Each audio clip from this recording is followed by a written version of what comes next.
Welcome to the Think Factory podcast. We got one question for you.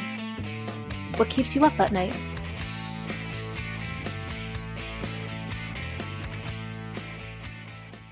Hello and welcome to the Think Factory, the show where we explore bold ideas, innovative problem solving, and talk to people who are working to shape a better future. My name is Susan Kleiner, and today our guest is Will Jones, President and CEO of Thompson, a leading human services organization dedicated to ensuring that all children are healthy, all families thrive, and all communities are strong.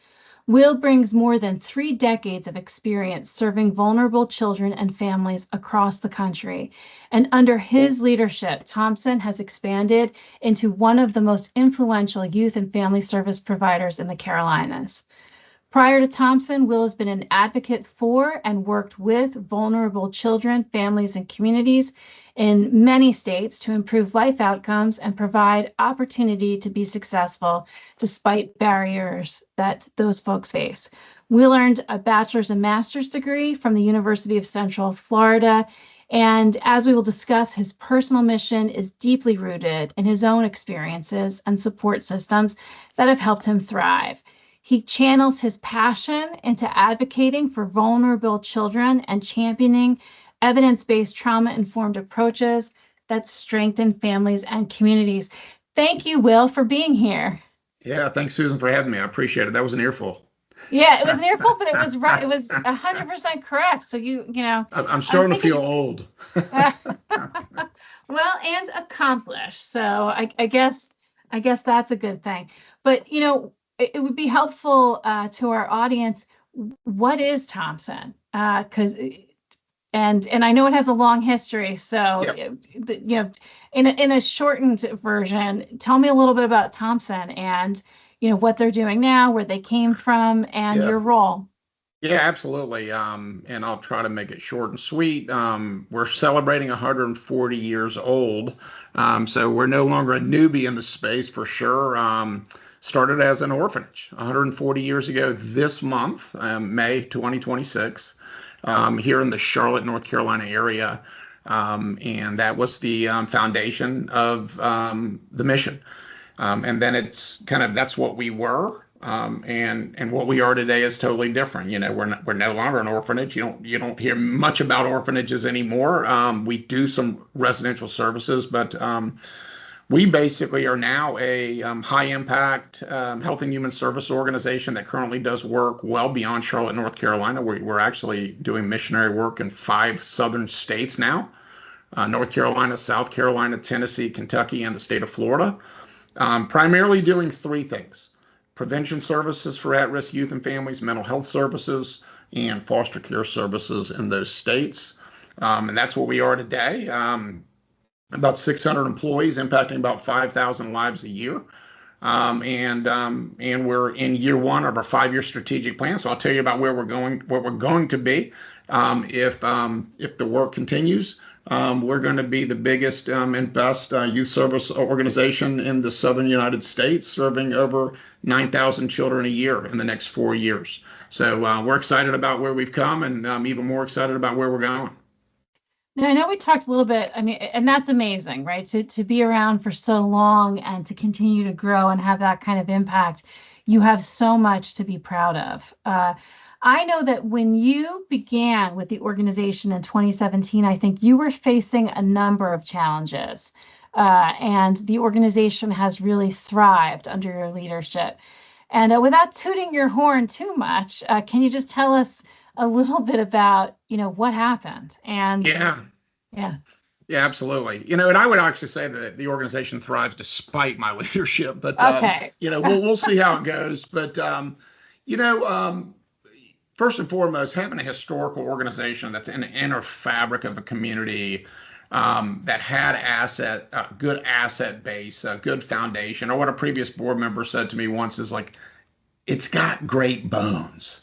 And I credit that past board member for being so right. It was an organization that had great bones, but it had no vision and little or no leadership at the time. And I'm a reader of the Bible. My favorite Bible verse is, "Without a vision, the people will perish." So when I walked in a little over 9.5 years ago, we were having little impact. We were impacting lives, but little impact in the area that we lived and worked in. We were actually we were upside down. We were losing $5 million a year to do what we were doing. So on the business side, it was $8.5 million in revenue, philanthropy and contracts and grants. Spending $13.5 million to do that $8.5 million worth of revenue. Quick math tells me that doesn't hold up too long. Despite the fact that yes, we are a tax status not-for-profit, but even not-for-profits who lose that much money year over year won't be around much longer. So that was an eye opener because and I credit the board at the time and the board chair that hired me, that they were super committed to what was going on in the mission and the vision, but they took a long time to really evaluate the right fit for the role. And quite frankly, so did I. So I really appreciated the hiring process and how they brought me on board. But on the flip side of that, by the time I got here, things were actually sliding backwards. They were actually getting a little worse, not better. Now the board was aware of that, but just knew that there was, again, there was enough good bones to weather that storm, hopefully. But I got here, and very similar to other leaders, you walk in the tour, you're looking for the coffee. I'm like, "Where's the coffee?" Somebody goes, "Hey, we got a Keurig upstairs in the break room." I said, "Please point me to the Keurig. It's 8 o'clock. I need a coffee." And I go up there and I said, "Where are the K-cups?" And the person was like, "Well, you got to bring your own K-cups. We don't supply the K-cups." She goes, "I'll let you borrow one." I said, "Thank you so much for letting me borrow a K-cup." And then I said, "Well, where are the coffee cups?" So I need to put the K-cup into the machine and put the coffee into a coffee cup. She goes, "Oh, no, you got to bring your own coffee cups." And I said, "I'm day one. Nobody told me I got to bring K-cups and coffee cups." So she was sweet enough to let me borrow a coffee cup that she had, along with a K-cup. Of course, if you know me, you probably knew I borrowed about 4 or 5 K-cups that morning. And I realized very quickly it was an organization that had a scarcity mindset versus one of growth, innovation and scale and abundance, despite the fact that it was an organization that had a lot of abundance, just didn't know how to use it the right way. And what was happening was that the organization thought they were going to dig themselves out of a $5 million annual hole by not providing basic essentials into the office, such as coffee and coffee cups. So I called it, I walked into a K-cup culture.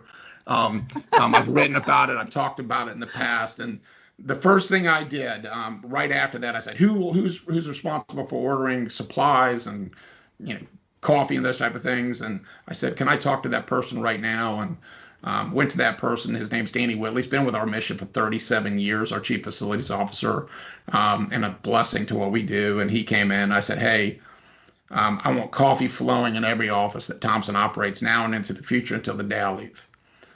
So now you walk into any Thompson office, there's plenty of coffee and coffee cups supplied by the organization. We had to shift the mindset of what was happening here in the organization. I think the other thing too is the mindset shift, but also the impetus and emphasis on leadership. I'm a person that talks about leadership and tries to apply it all day, every day in my role in my home as a father and a husband, and also in the organization. And somebody said it really clear. I was doing an eval for our chief clinical officer, 4 months into my tenure here, and he was like, "You talk about leadership more time in a day than I've heard in a year." And that tells you something. When people that are in a high level, at that point in time, it was an executive leadership role in our organization, didn't see leadership as part of their job. Right. So once you start to identify some of the symptoms and the potential problems, you can really begin to identify some of the solutions to those problems. So we started there. It's funny because what I hear you saying two things, right? Which is, let's not be too granular. Don't be in the weeds. Look at the bigger picture and look at strategy. But at the same time, getting in there and looking at the weeds, we need coffee. We need coffee here. Yeah. Like it's taking something like that and saying, okay, this is not just about the coffee. It's about the mindset. Yes. Just Yeah. really fabulous. And so another point that I heard you say, and I talk about a lot when I speak to nonprofit folks, is, nonprofit doesn't mean no growth, and there's a difference between, nonprofit, not for profit, and of course, no margin, no mission, right? So, yeah. So yeah, no, thanks so much for talking about that. So you get there, you bring in the coffee. This is 2017, and then we all Right. know what happened in 2020. Yeah. And so many organizations were fighting to survive. And Yeah. I know that Thompson actually grew during COVID. And I think that, hopefully we don't ever have another pandemic type event that we go through like that. But I think that, having the opportunity to reflect on what worked and how you were able to grow during that time period is really instructive. So if you could expand on that, I'd appreciate it. Yeah, absolutely. I think the blessing too is kind of when you think about what was going on in 18 and 19, 19 specifically for our organization, we had already started gaining momentum and scaling in 19. Um, so we were actually, interestingly enough, but we were, I don't want to say dumb enough. I'm happy to happen, but and I we didn't realize COVID was coming, but we were getting ready to actually do an acquisition. We actually did an acquisition 30 days before the country shut down. Now I would always say, if you know 30 days the country's going to shut down and you're going to have a COVID type situation, don't do a merger. Right. Because there was a lot of lessons learned in the merger, but it was a smaller organization. Here's the reality. That merger actually prevented that mission from dying on the vine. Okay. That you're talking about $1.5 million organization, wasn't even maybe running in place, maybe walking backwards. They definitely weren't progressing. And then I think because of the philanthropic requirements, the way the work was being done, that mission probably would have died in 2020, by the end of 2020, without that merger. I only say that because so many organizations in our space were impacted in such a negative way. We had already kind of changed the mindset of the organization. And going into 20, we had some momentum and growth happening there. So for us, it was really transparently, there was a couple things we did. One is we said, hey, there's going to be opportunity here. We're going to have an opportunity to demonstrate that we're here for all the right reasons. We're going to have the opportunity to stand on the bridge, to not shut down, to not go home, but to stay there where our clients needed us. That's an opportunity. We are going to have an opportunity to pick up some new work because people are going to be getting away from it because of what's going on. We're going to have an opportunity potentially to scale even in the storm. So we started looking at this thing from an opportunistic standpoint. We also, like everybody else, there was a lot of unknown, and we were worried about the unknown. So initially, and it was interesting because a lot of not-for-profits weren't doing this, but in the middle of a crisis, cash is king. You have to begin to think about how do you conserve cash to weather the storm, because you don't know what it's going to end up like for you. So we really went into cash conservation mode really early organization. That was a decision I made. Obviously, I was communicating that with our board. I wasn't really necessarily asking a lot of permission, but educating them on what we were doing or why we were doing it. We were kind of pulling back on unneeded expenditures to conserve cash. We went out to our donor base early. Hey, this is coming. Close out your pledges. We were still kind of living on a pledge system in philanthropy back then. We no longer do that for a lot of reasons, but please close out your pledges. We can use these resources to have more impact in community during this crisis, which we did. We saw actually a spike in giving going into the end of our 2020 fiscal year, which was June of that year. But we really looked hard on that. One of the things we wanted to do is we didn't want to stop services to those who needed us the most. So COVID had a detrimental impact on our clientele. For sure. Most of our clients are the ones that are still reporting to work, gas stations, grocery stores, medical facilities. These people are going into work, shift workers. These are the clients that we serve at Thompson, and they needed services. One of the key services they need childcare. Yeah. One of the things that we do is early childhood development here in the Charlotte area, and we made a commitment. We are not going to shut down at all. We were one of 30% of child care centers that stayed open during the pandemic. We didn't shut down an entire day throughout the whole pandemic. And part of that was our team, our employees, our teachers, our residential care staff on our residential campus. They are, and I think we highlighted the fact that they became even more first responders than people even realize. So that was a thing that we just made a conscientious effort. It's about those that we serve, not those that work here. Now, the employees at Thompson are super important and critical. We care about them deeply, but the mission has to come first. I've seen data where organizations stopped services, didn't cut staff. They stopped doing their mission. Right. Their mission became keeping their people employed. We made a decision as our mission is about serving the community, not keeping our people employed. In the midst of that, we kept our people employed, but that wasn't the intent.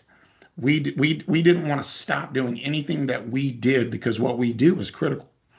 And through that, other opportunities, we ended up acquiring a foster care business out in the west coast of North Carolina that was struggling in the pandemic, and they were looking at an organization that would be willing to take them on. We took them on and started growing foster care in the western part of our state, the eastern part of our state, in 2020, and continue to grow that in 2026.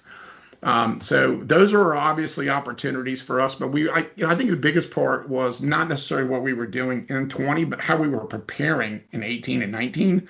The structure of the organization, our mindset, the investment in leadership, our systems. So we were ready for that crisis when it came, and I think we'll be ready again if it comes. Yeah, well, let's hope not, right? Absolutely. But I love hearing about, though, the mindset and the focus on the mission, what was really driving, decisions and the leadership. And I know for you, the mission is particularly important, and you have a personal connection to it. And I know that you've spoken about it. And I applaud you, with that and that, honesty and candor. I think it's helpful. So just if you don't mind sharing a little bit about how your personal story has impacted, your role and your dedication to the mission. And I'm sure that type of personal connection is most likely with, most of the people that work at Thompson.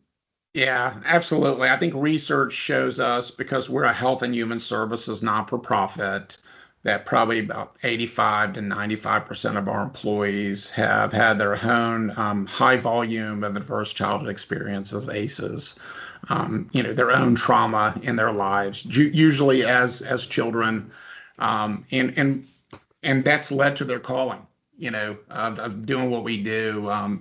As is mine. I would say, knowing what I know about those that we serve, and quite frankly about many of our teammates and many of the people in the industry that I've been blessed to be part of for 33 years, my adverse childhood experiences was probably a light experience versus others. I was not abused, abandoned, unloved. And a lot of people experience those things, but I did have, my own experiences when, I was in the second grade. My dad was in the military. We lived in England. My mom is European. She's from the Netherlands, and my parents got divorced. And something, that's almost normal nowadays. I hate to say it, and, which it shouldn't be. And it's a disaster in a lot of ways, but divorce can create a lot of damage. And for me, what ended up happening, outside of just experiencing what was going on in the home, seeing my parents fight and argue and then separate, and kind of being confused when you're in the second grade, then it was my dad got stationed back to the United States. And then my mom said, "Hey, I'm going to stay here." Yeah. So, prior to my third grade year, I'm living in Florida and my mother is in England.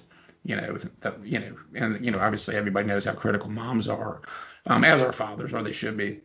And And I think that created a lot of depression in me. It sprouted into a lot of behavioral problems. I actually ended up kind of getting into a bullying stage, not being bullied, but turning that kind of trauma into how can I make other people feel as bad as I'm feeling? Yeah. Looking back at my behavior now, and as an adult, looking back at my behavior when I was in the fourth, fifth, sixth, seventh grade, and just ashamed of myself for doing some of the things I was doing to other kids, to basically bring them down to feel the way I was feeling about my life because my parents weren't together and I didn't really have a mother in my home, or in my life, quite frankly. And that created a lot of wounds that needed to be healed over time. Many people don't heal from that. I was blessed that I had a father that ended, and he was drinking a lot, not home. I was actually the father figure to my older sister when I was in elementary school, junior high school, middle school, because she was dealing with her own stuff, and we were home alone a lot. But I'm blessed. I had a dad that's always loved me, always cared for me, always been there for me in different ways, shapes, or form. He straightened himself out. I think he was dealing with his own issues with the separation, but straightened himself out. Ended up marrying my stepmother, who raised me, and was a really good, stable figure in my life. I was an athlete as well, and I was blessed to be surrounded by adults that were sewing into me as a person, as a student, as an athlete in my childhood, and eventually, work through all those things to hopefully today, 53, almost 54-year-old functioning adult. I'm trying to be anyway, that really cares about people immensely. There was a faith journey in my 30s too. I think it was a big part of that. My faith also leads me to have a life mission to just be helpful to others. I'm blessed that I can do that and get paid to do that as well in my day job. But I'm here for a reason. It's not to make money. It's not to not to toot my horn, not to be visible. It's really here to impact communities and lives, and I care about that deeply. Well, thank you so much for sharing that. What a blessing, actually, and then also to be able to see how your experience can benefit others. And that you share so candidly about what it was like. So that's great stuff. Thank you. Thank you so much. I know that we spoke briefly, we've talked quite a bit about leadership. And I know that you've said that, most of what you learned about leadership is wrong. And I know that you have some strong feelings about that, including maybe some advice that you would give to your younger self. So what did you learn about leadership that was wrong? Yeah, quite frankly, I think most of what people learn and know about leadership is wrong. So it's kind of this ongoing exacerbation of bad leadership. And I think people see it all the way around. I always go back to say most of what I learned about leadership is what not to do. Right. Through people that have led, and not that they haven't, and also somewhat to do, but at its core, and really didn't truly know this. I think people get the concept, and I'm worried about the youth, people coming out of the workforce, where they get the impression that good leadership is my job stepping in and doing my job with me or for me, versus teaching me how to do my job, coaching me while I'm doing it, holding me accountable when I'm not doing it well, allowing me to fail and learn from failure, allowing me to solve my own problems and coaching me through that. And what I mean, coaching through questions, not giving directions and advice. There's a piece of that can and should come, but that's when the person that you're leading has exhausted all their critical thinking, and trying new things to solve problems or to apply what they're doing. And I think that creates serious problems when everybody thinks their leaders should be doing their jobs, and inherently who's leading if everybody's stepping down a level, and that's kind of what happens in organizations over time. Even here at Thompson, it's a struggle when we talk about this concept of leading at level. Because if I'm doing the person's job underneath me, who's doing my job? Right. And that's when the problems become imperative. And then also the other thing is, if you do people's work for them, they're not learning and growing on how to do their work, and they're not going to achieve their goals, their life goals, because they're incapable of solving their own problems. They're not even doing their job. Maria Montessori, I think it was Maria Montessori, but Montessori for sure, said this, and I love this quote: "What you do for me, you take from me." Right. That's a But good on one. the flip side of that, so many leaders and so many people that are being led correlate leadership by please do it for me. And because you did it for me, now I like you. And because I like you, that's what good leadership is. And I say, I would love that you like me, but I'm not in the friendship business. I'm in the leadership business. That's something different. Mhm. So I'm gonna push you. I'm gonna make you. I'm gonna coach you. I'm going to support you. I'm going to love on you. I'm going to hold you accountable. But I'm not just going to ignore you. I'm not going to neglect you. I'm not going to let you just do whatever you want to, whatever you think is right. So I'm going to coach you hard.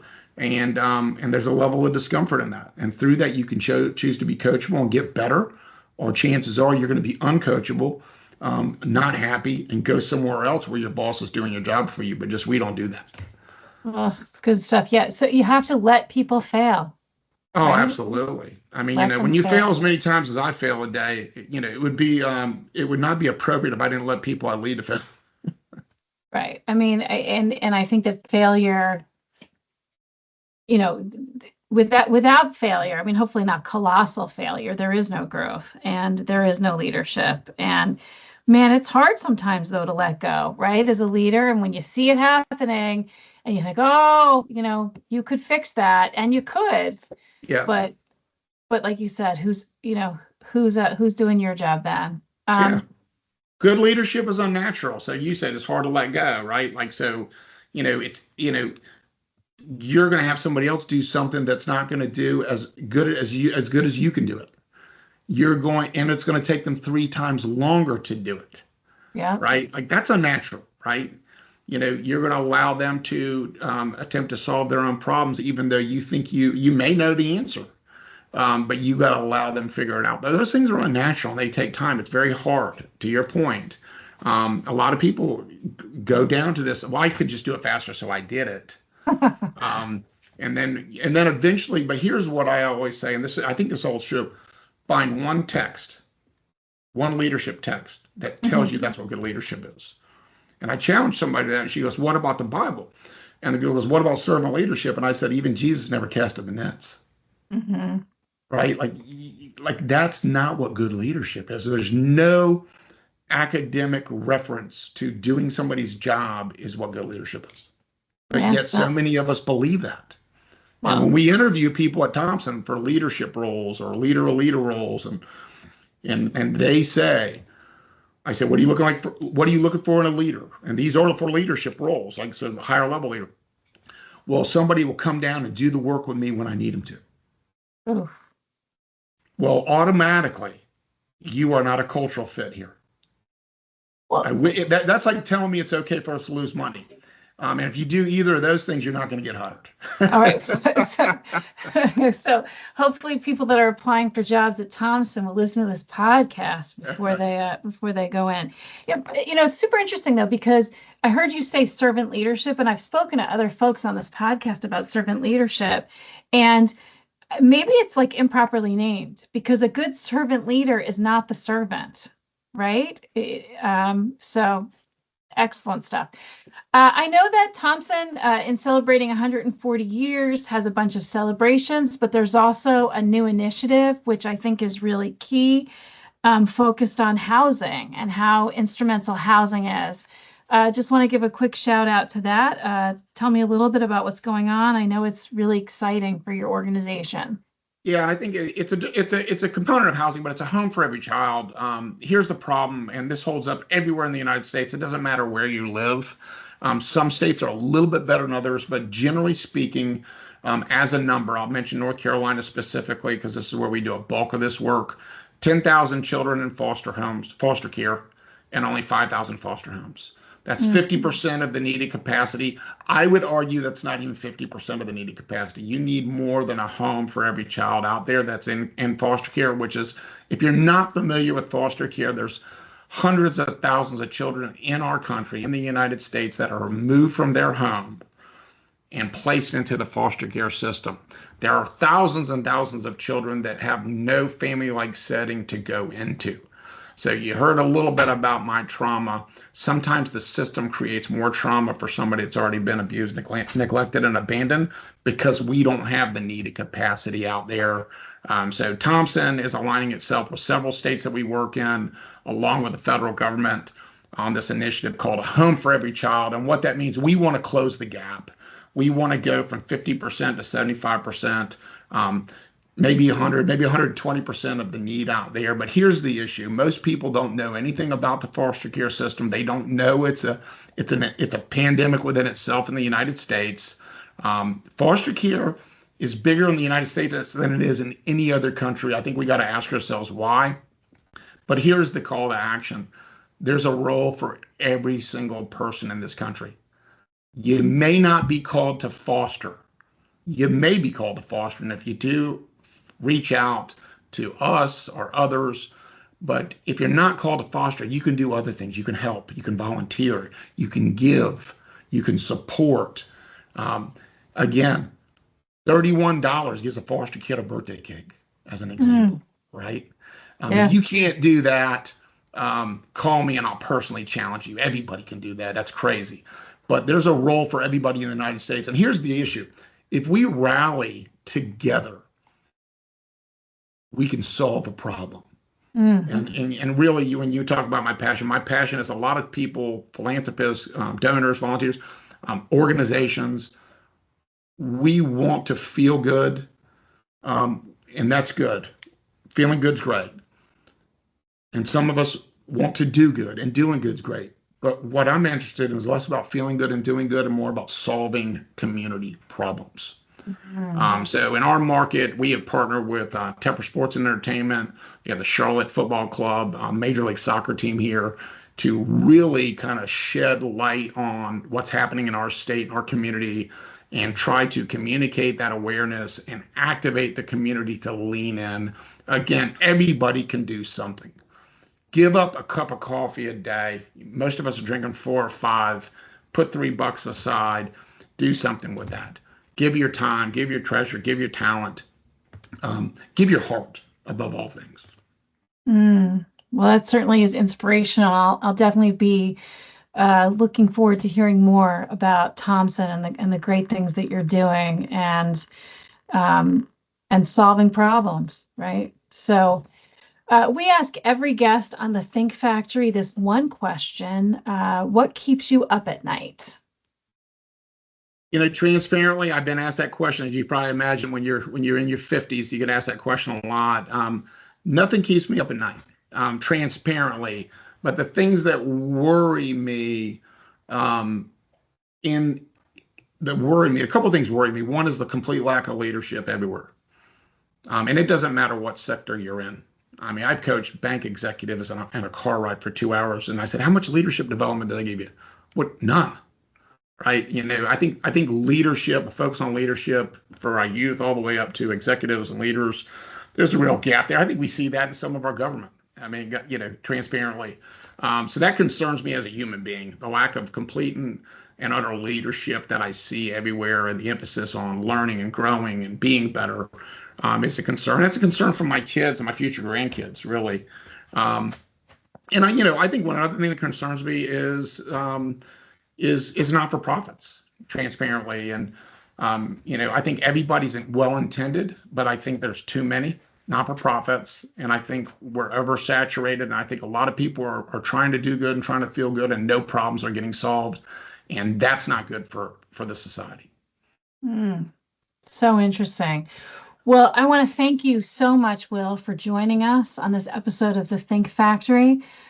So grateful for your insight, passion, and powerful vision for healthier children, thriving families, and stronger communities. Thank you for being here. Yeah, thanks for having me. If you liked this episode, please make sure that you check out other guests and other episodes that we have on the Think Factory, where we talk to industry leaders and learn more about their visions and everything that they have going on in their own businesses. Again, Will, thanks for being here today. You got it.